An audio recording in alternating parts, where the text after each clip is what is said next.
Hi friends, Mahanadi serial next எபிசோடுக்கான review என்னன்னு பார்க்கலாம் வாங்க ஃப்ரெண்ட்ஸ்.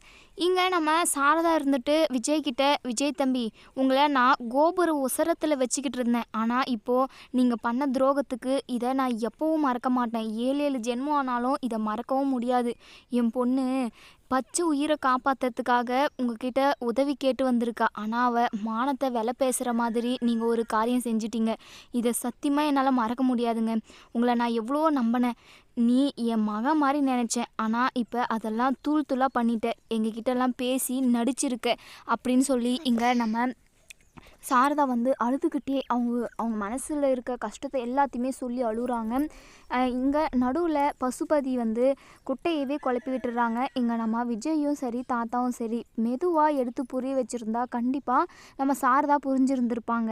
நம்ம விஜய் காவேரிக்காக என்னெல்லாம் பிளான் பண்ணி வச்சுருப்பாரு, ஆனால் அதெல்லாம் நாசமாக போன மாதிரி தான் இருக்குது. இந்த ராகினியால் தான் பிரச்சனையே. ராகினியை அவங்க அப்பா கால் பண்ணி வர வச்சு பசுபதி இப்படி அப்படின்னு சொல்லி அந்த குடும்பத்தவே கீழ்த்தரமாக பேசி பணத்துக்குதாக தான் அப்படி இப்படின்னு சொல்லி நிறையவே குழப்பியே நம்ம காவேரியும் விஜயுமே பிரிக்கிறாங்கன்னே சொல்லலாம்.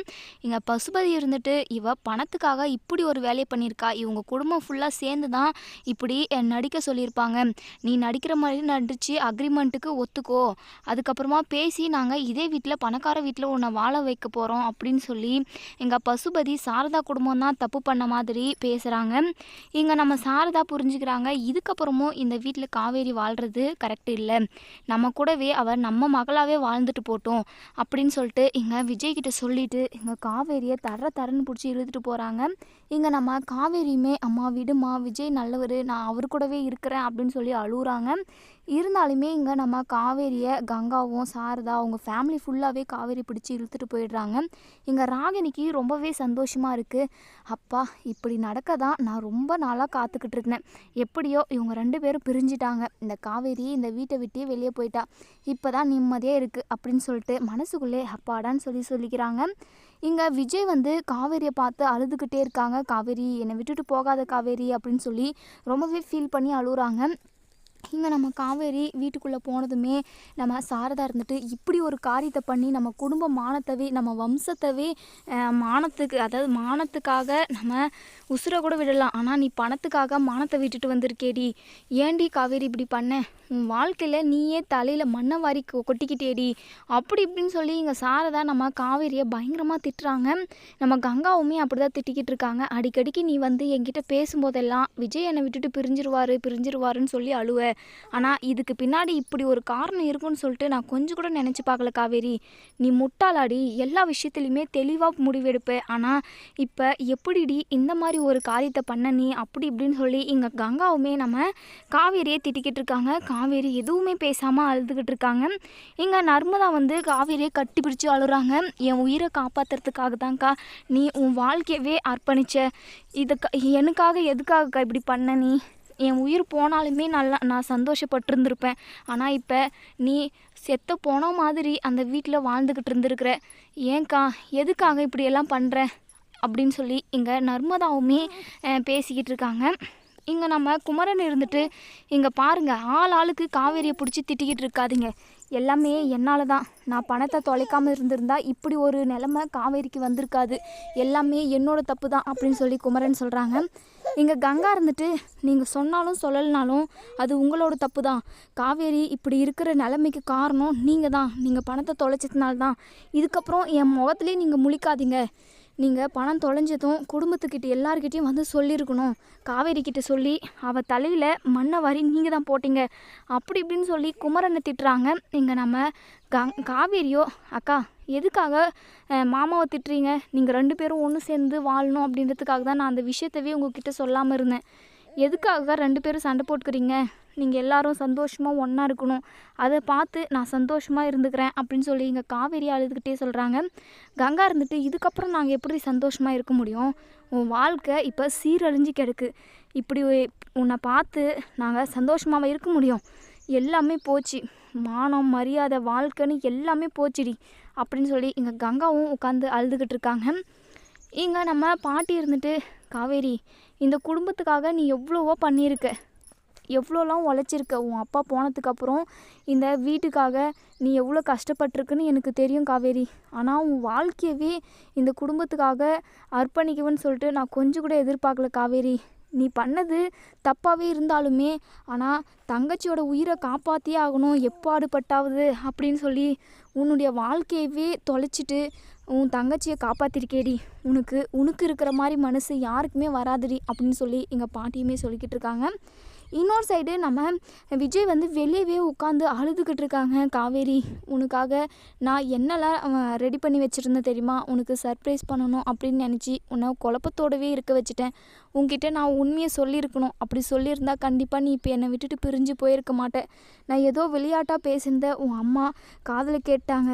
இப்போ அதுதான் உண்மைன்னு நினச்சிக்கினாங்க காவேரி. அந்த அக்ரிமெண்ட்டெல்லாம் நான் எப்போவோ தூக்கி போட்டுட்டேன் என் மனசுலேருந்து. என்ன ஒன்று, அந்த அக்ரிமெண்ட்டை உன் முன்னாடியே நான் கிழிச்சு போட்டிருக்கணும். நான் தப்பு பண்ணிட்டேன் காவேரி. இப்போ நீ எனக்கு கிடைக்க மாட்டிய காவேரி. இந்த பசுபதியெல்லாம் வந்து நடுவில் குட்டியை குழப்பி விட்டுட்டு போயிட்டாங்க.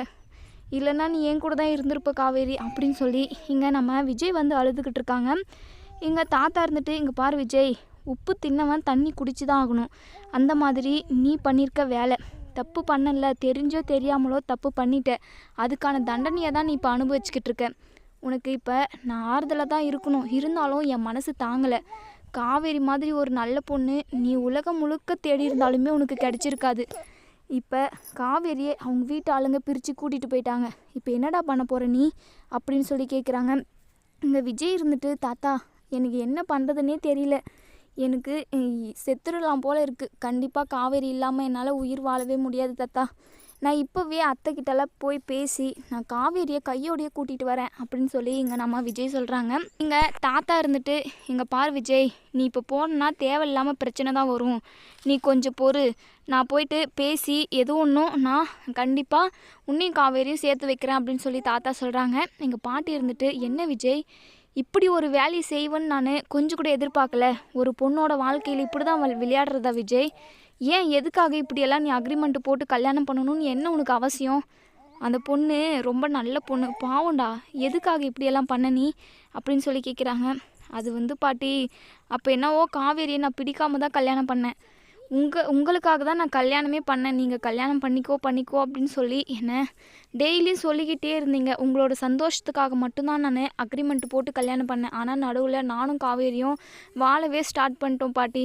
ஆனால் இப்படியெல்லாம் நடக்கும்னு நான் கொஞ்சம் கூட எதிர்பார்க்கல. கண்டிப்பாக காவேரி விட்டுட்டு என்னால் இருக்க முடியாது பாட்டி, எனக்கு காவேரி வேணும் அப்படின்னு சொல்லி அழுகுறாங்க. அதுக்கப்புறம் தாத்தாவும் பாட்டியும் காவேரியோட ஃபேமிலிக்கிட்ட போயிட்டு பேச போகிறாங்க. எங்கள் தாத்தா சாரதா கிட்ட எவ்வளவோ எடுத்து சொல்கிறாங்க. விஜய் வந்து காவேரி மேலே உயிரே வச்சுக்கிட்டு இருக்கான். அவன் இல்லாமல் கண்டிப்பாக அவன் உயிரோடவே இருக்க மாட்டேன் அப்படின்னு சொல்லி சொல்கிறான். அவனை புரிஞ்சுக்கோங்கம்மா, காவேரியும் விஜயும் ஒன்று சேர்த்து வைங்க, அவங்க சந்தோஷமாக வாழுவாங்க அப்படின்னு சொல்லி எங்கள் தாத்தாவும் பாட்டியும் சொல்கிறாங்க. எங்கள் சாரதா இருந்துட்டு, இப்படி தான் நீங்கள் நடித்து எங்களை ஏமாற்றிட்டீங்க. நாங்கள் ஏதோ பணத்துக்காக அலையிற மாதிரி அந்த பசுபதி சொன்ன மாதிரி தானே நீங்களும் நடந்துக்கிறீங்க. தேவையில்லைங்க, காவேரி என் மகளாக இந்த வீட்லேயே இருந்துட்டு போட்டோம், தேவையே இல்லை. அந்த வீட்டுக்கு வந்து ஒவ்வொரு நாளும் அவள் கஷ்டப்பட்டுக்கிட்டு இருந்திருக்கிறா. இனிமேவும் அந்த கஷ்டத்தை நாங்கள் அவளுக்கு கொடுக்க விரும்பலை அப்படின்னு சொல்லி சொல்கிறாங்க. இங்கே நம்ம விஜய் வந்து போன தாத்தா பாட்டி இன்னுமே காணுமே, நம்மளும் போவோம் அப்படின்னு சொல்லிட்டு இங்கே நம்ம காவேரி கிட்ட நம்ம விஜய் போகிறாங்க. இங்கே நம்ம சாரதா கிட்ட விஜய் வந்து எவ்வளவோ எடுத்து புரிய வைக்கிறாங்க. அது மட்டும் இல்லாமல் சாரதாவோட காலில் விழுந்து, தயவு செஞ்சு என் பொண்டாட்டியை என் கூடவே அனுப்பி வச்சிருங்க, நான் காவேரி இல்லாமல் கண்டிப்பாக ஒரு நிமிஷம் கூட இருக்க முடியாது அத்தை, ப்ளீஸ் அத்தை அப்படின்னு சொல்லி கெஞ்சுறாங்க. இங்கே நம்ம சாரதாவுக்கு மனசு கஷ்டமாக தான் இருக்குது. இருந்தாலுமே இப்போவும் இவர் நடிப்பாரோ அப்படின்னு சொல்லிட்டு அவங்களுக்கு தோணுது.